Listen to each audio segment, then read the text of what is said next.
it's Sarah, and today I'm bringing you my November wrap-up.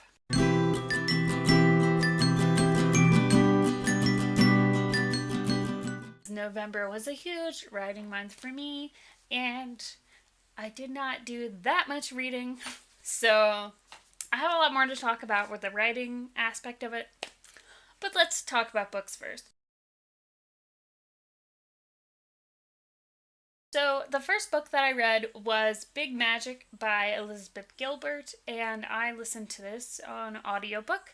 This is kind of a self-helpy type book. It's about creativity and how to be a creative person and embrace your artistic side and how to kind of make room for that in your life. I really enjoyed this book. I think it also came at a really good time for me. November for me was all about actually writing and creating and doing the work, which I'm going to talk about more in another video. But she had a lot of really good insights in this book. There were a couple of sections that I didn't really care for. She kind of went into this whole metaphor saying you should treat your creativity like a secret affair that you're having. I got what she was trying to say. Like, you should be so excited about your art that you want to just go off and create it. But that metaphor kind of missed the mark for me.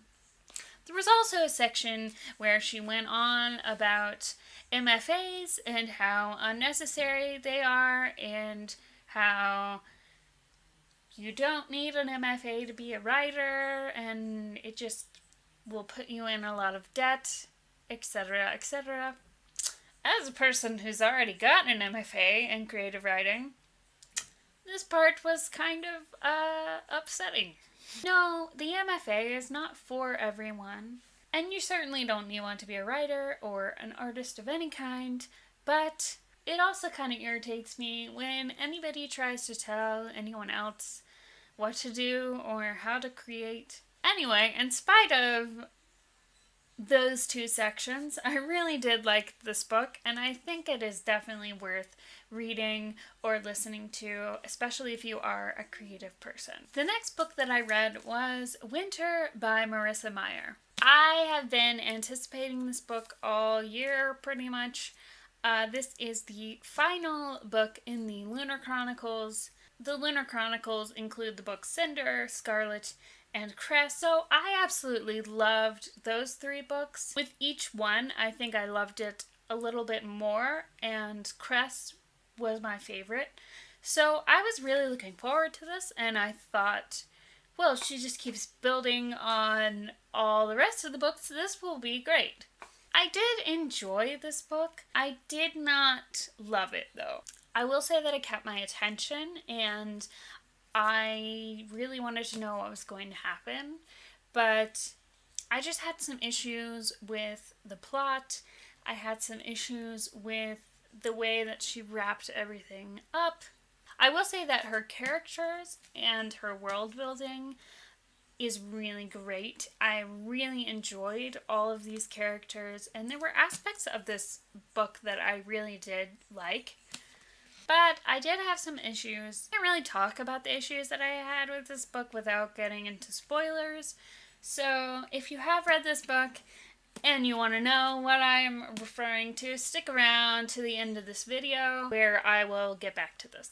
So the next book that I read was The Nutcracker and the Mouse King by E.T.A. Hoffman. One of the things I was working on for NaNoWriMo was a retelling of The Nutcracker. So I've always just seen the Nutcracker ballet, and I have never actually read the book, so I wanted to read it and see what that was all about. And it was really interesting to read, having seen the ballet so many times, having been in the ballet, I'm very familiar with the plot of the ballet, and so it was really interesting to see how the plot of the ballet differs from the plot of the actual story, and I really enjoyed this book. I could see myself reading it again next year at Christmas time. So those were the books that I read in November. So now if you have not read Winter and you don't want to be spoiled, please go away now. Thanks for watching. Don't forget to subscribe to my channel if you want to see more videos about books, music, or writing. For those of you who have read Winter, please stick around. Okay, so one of the main issues that I had with this book was how easy the uprising seemed to be and how quickly it seemed to happen. I feel like if we had gotten hints of the uprising in the other 3 books, it might not have seemed so sudden. But to me, it felt like, they released that one video of her basically saying she was Princess Celine, and then everyone was just suddenly good to fight, and I just felt like that was a little easy. I also felt like Levana was maybe a little bit too evil in this one.